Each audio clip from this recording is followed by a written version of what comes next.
Hi all, welcome to my channel again. So today we are going to discuss about the topic CI/CD pipeline on AWS. So this is a part 1. I will release a part 2 after that. So in this session we are going to discuss about what is a code commit and how to create and configure a code commit repository, and also how to integrate the repository with the server. So these are the tasks, and this is like what is a code commit, that since you need to know about this one, and after that we can proceed to the task. I have mentioned everything in this blog. You can check this blog from this link which I will be keeping in the description box. And let's start now. So so so if I tell you the next 4 days you will be making a CI/CD pipeline on AWS with these tools. I will show you the demo session also. So please watch all the sessions for getting knowledge on these area. It will be very helpful for you, and you can by yourself you can able to make a CI/CD pipeline on AWS.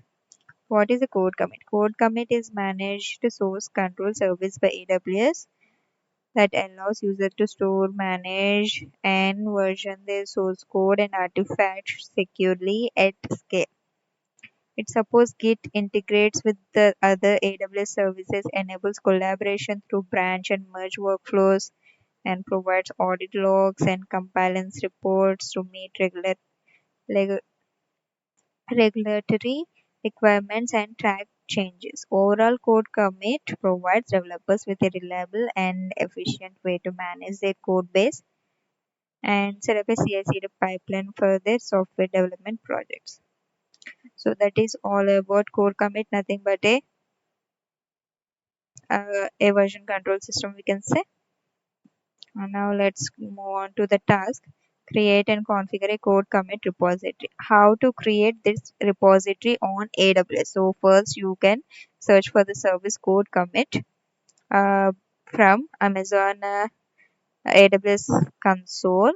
Then when you go to that code commit service, then you can see the screen like this. Here you can just click on this create repository, and give any name that you want, and the description for the repository is just click on the create. Then the repository will get created and you will get to see the screen like this in code commit service under the repositories section.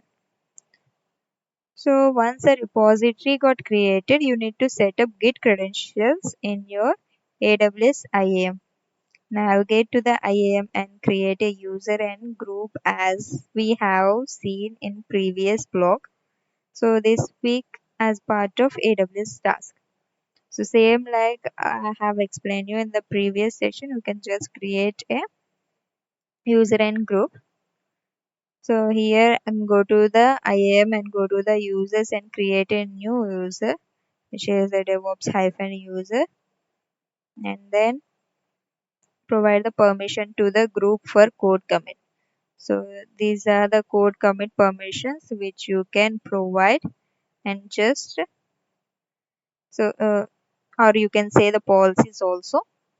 So these are the things which are required to access this code commit for the users that you have created, and navigate to the credentials section of the user and generate username and password in order to log into the code commit.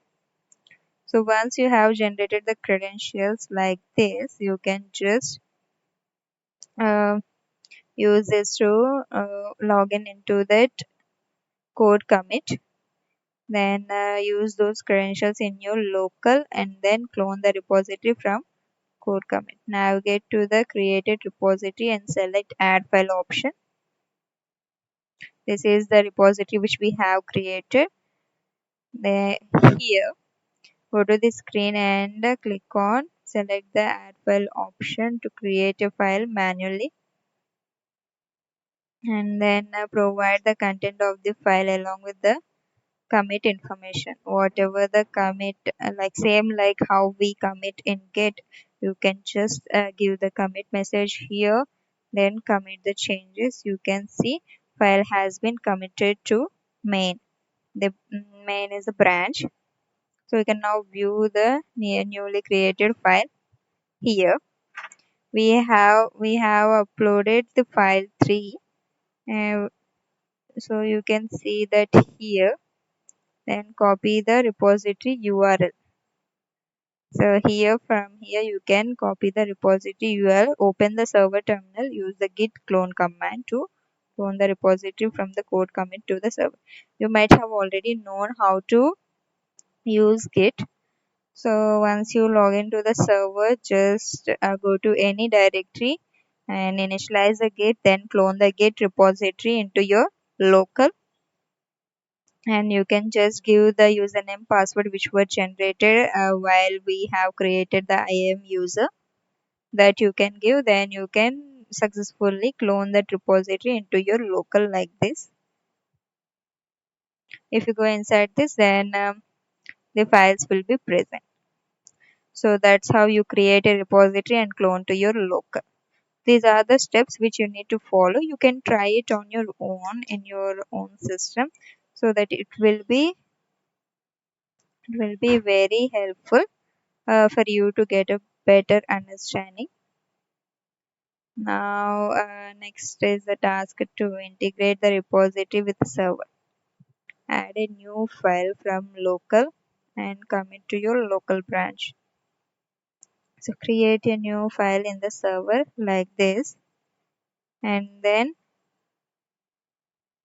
as after following the above steps, you can just create a file in your local itself, then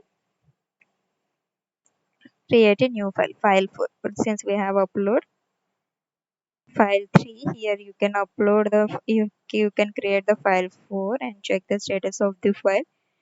Add the file into staging area, same like git command. So git status you can see. Once you add it, it will go to the staging. Then you can just commit with the commit message. Then this will get committed like this, and the screen you will get like this. This is the command to commit the changes. So once you have committed the changes, then you need to push. Then only you will get that file in your remote repository, which is a code commit repository. From your local, you are pushing those changes to your remote repository, so that the file 4 will get reflected in the code commit repository along with file 1, file 2, file 3. So push the changes like this: git push origin main. Then this will get pushed to, and while pushing it will ask for the username and password. You can give the IAM username and the password, and it will push that code to the repository. You can now view the new file in code commit repo. See, like this the file got pushed, and then verify the content. Then you can see the content here. So like that how we clone into our local and do the changes and push into the remote repository. So that's all for today. This is how we create a code commit repository, and how we use git to connect that code commit repository to your local, and then you will do the changes in your local and push that to the remote repo. That's how we do. And that's all for today. Thanks for watching. And if you want to check out this blog, you can check that from this link, which I will be keeping in the description box. Thanks for watching until then.